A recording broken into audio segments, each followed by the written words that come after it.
So what you might want to think about doing it now, because now that it's building, your time is definitely going to get impacted on that. So you might want to look at doing a group at some point, right? And putting everybody into a group. Or if you know what your capacity is, you might say, well, my capacity for one-on-ones is about 10.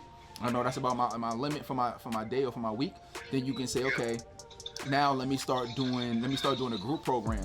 And the best part that you can do about the group program, because one of the biggest fears, you know, a lot of people ask me when starting a group is, well, if I'm telling people they're joining the group and they're the only person, it kind of feels awkward, right? So what you can do is you can give, let's say because they've been working with you one-on-one, you might want to give the people already in the group, let's say 90 days free, that's within the group, just so they can get what the group dynamics feel like, and they can get the value.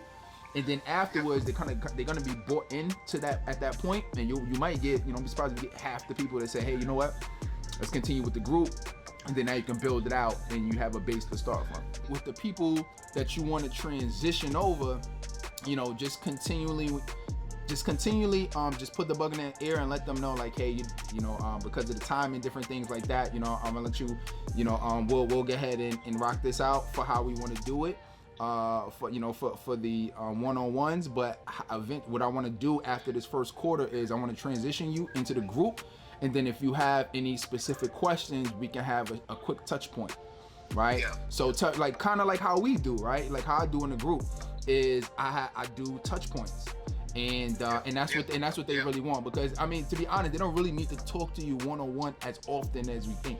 You know what I'm saying? So giving them the flexibility and say, hey, you know what, we can have a personal touch point if we need, but I actually think it's gonna be more of a benefit for you to go into the group. You can let them know, like, hey, you know, because the business is expanding right now, I'm raising the prices, I'm raising the investment for my one-on-one program, and say, hey, you know what, this is gonna be the new investment by April 1st. So, you know, if you wanna rock out and continue to do the one-on-one, you can, but this is gonna be the new investment. Or what might be even a better option for you is to transition. So that might give them a little bit more incentive to want to transition. And then, you know, maybe if they're willing to pay, you know, twice as much to do one-on-one, I mean, you might see if you can fit 1 or 2 in your schedule. But that's how I would do it. When you talk to new clients, you're talking about the group. Great part about the group is you telling them the same exact things, but now you can add additional things and say, hey, with the group, you know, you get this, you get the networking, you get the knowledge share, you get you get other things, right? So that's great. Let's set a goal for how many clients we want to get in the group coaching program. Let's look at it at the end of, let's say, Q1.